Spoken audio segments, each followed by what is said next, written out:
aula do segundo bimestre. Vocês vão pegar os materiais de vocês, os livros, os cadernos, os estojos e vão abrir na página 80 e a gente vai até a 85. Nós vamos trabalhar 2 assuntos hoje, tá? Herança e literatura indígena. Vamos lá? A vida dos indígenas está baseada na sua necessidade vital de interação com a natureza e o respeito que existe nessa relação. Então, eles não só utilizam a natureza, mas eles respeitam a natureza e tiram dela a sua força vital, que é o alimento e a energia que os preenche, tá bom? No entanto, durante muito tempo houve a valorização da cultura do europeu em detrimento da cultura dos grupos minoritários, como os indígenas e os africanos. Há algum tempo, uma lei que obrigou as escolas a retomarem, né, os ensinamentos das culturas desses grupos minoritários, especificamente os indígenas e os africanos. Então, há pouco tempo que a gente tem essa necessidade de passar para vocês, alunos, né, sobre a bagagem das nossas matrizes, tanto indígenas como africanas. Sempre só se passava a visão europeia, como era a comida, como era a vestimenta, como era os hábitos, a cultura, e hoje em dia nós temos até projetos, esses projetos a gente chama de africanidades, para poder trabalhar as nossas matrizes de origem, né? Os indígenas e os africanos, para que vocês possam realmente se inteirar de tudo o quanto eles são influência para a nossa vida hoje, tá bom? Vamos lá. Então, pesquisas foram e estão sendo realizadas, materiais têm sido publicados e muitas contribuições da cultura desses povos têm sido divulgadas também.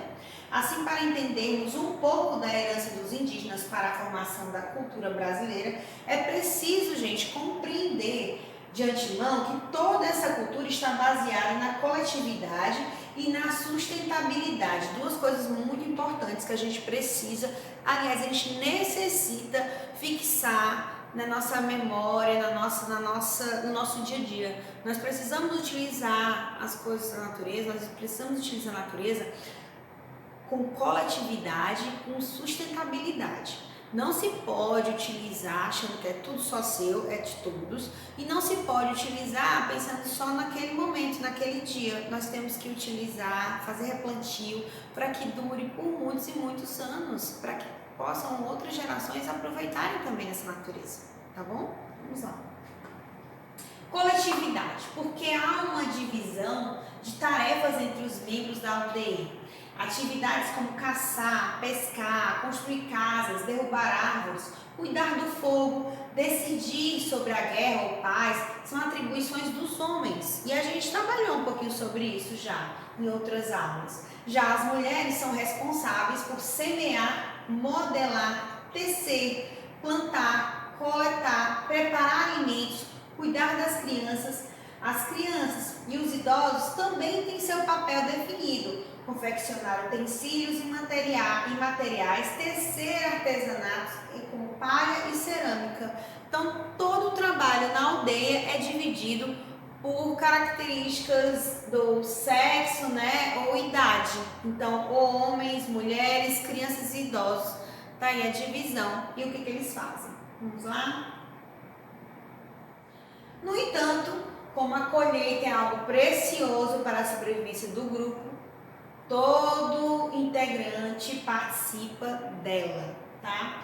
Desse modo de vida, herdamos inúmeras contribuições para a culinária. Vamos lá, para as coisas que nós comemos, que nós temos, que nós cultivamos e nem sabemos, e é do grupo dos indígenas, nossa matriz indígena. Tapioca, o beiju, que é um tipo de tapioca mais fininha, mais durinha. A pipoca, a moqueca, que é um tipo de comida, um peixe, né, feito naquela panela de barro. Em nossa culinária, nossa cozinha, as técnicas de cocção estão presentes, tá? Principalmente no preparo de alimentos que são tampados e cozidos em fogo baixo.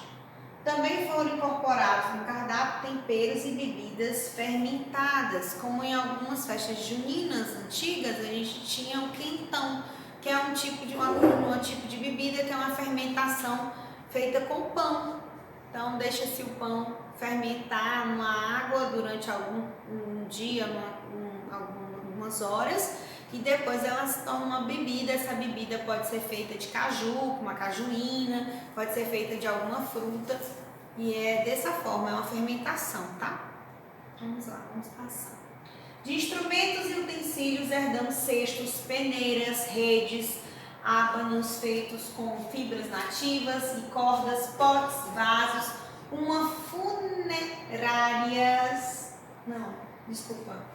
que é isso? Funerárias, né? Umas funerárias e panelas feitas de barro. Vou fazer novamente. De utensílios e instrumentos herdamos cestos, panelas, redes, ábanos feitos com fibras nativas e cordas, potes, vasos, umas funerárias e panelas feitas de barro.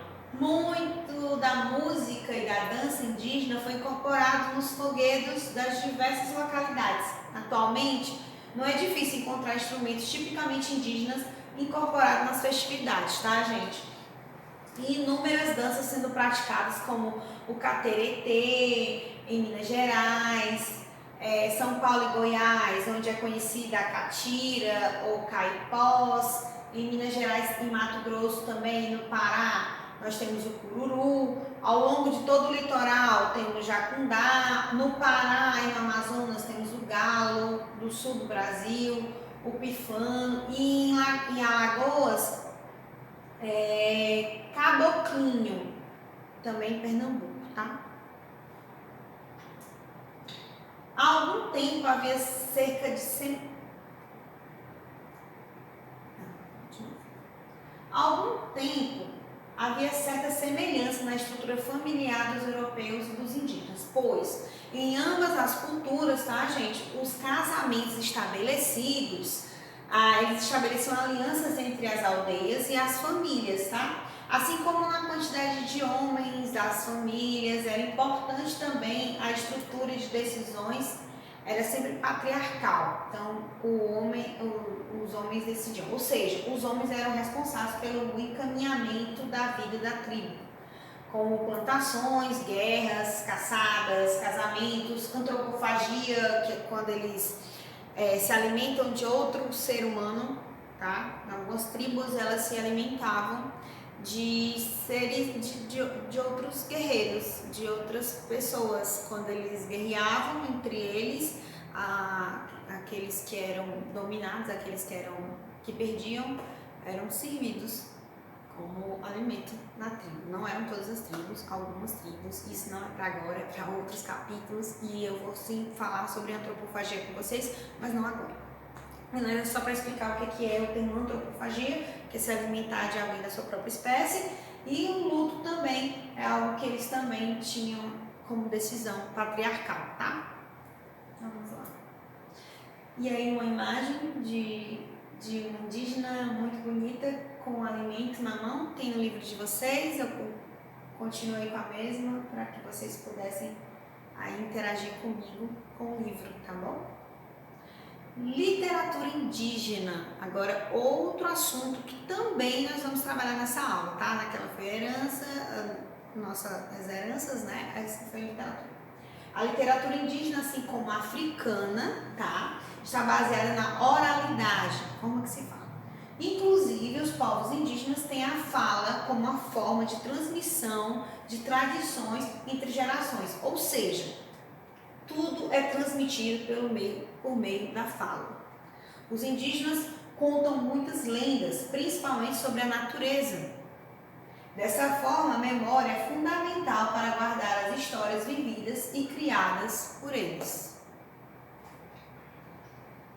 Na tradição oral indígena, a música é uma expressão da fala. Isso significa que o discurso pode começar ou terminar com um canto, ou um canto começar ou terminar com um discurso. É muito comum, tá? Então, quando vocês assistirem alguns vídeos indígenas ou alguns filmes indígenas, sempre eles vão começar falando e às vezes terminam com uma música, ou então eles começam com uma música e terminam com um discurso falando sobre o porquê daquela canção, tá? Existia na literatura indígena divisões de gênero textual, de acordo com o objetivo de cada situação. Tem as narrativas, tem as instrutivas, tem as canções, tem as invocações também, tá bom? Porque eles invocam também os seres da natureza, né? Os xamãs, as coisas que eles acreditam que tenham força, a espiritualidade da natureza, tá bom? As narrativas são comuns para as mais diferentes situações cotidianas ou exclusivas a um grupo. Só para homens, por exemplo. Então, tem as narrativas só para homens, tem as narrativas só para mulheres, tem as narrativas só para crianças, tá bom? Vamos lá. As instrutivas são comuns em situações em que os adultos ensinam regras, costumes, tradições, técnicas de caça e pesca, crenças místicas e também isso tudo pode ser para as crianças, tá? As canções são comuns nos momentos em que os indígenas se referem aos animais ou respectivos comportamentos ou quando eles falam também de amor. As invocações são próprias dos momentos de curas medicinais ou de práticas de algum trabalho. Então, quando eles vão fazer algum trabalho, que eles precisam que a natureza, né, eles precisam dos espíritos da natureza para que aquela plantação dê certo, para que aquela colheita dê certo, eles invocam sim, e isso aí são invocações. Ou quando eles precisam que aquela erva, aquela planta cure, né, de alguma doença, alguma picada de cobra, algum animal, qualquer coisa que aconteça, eles invocam também os seres da natureza, os espíritos da natureza, para que possam se fazer presente e possa ter aquela cura.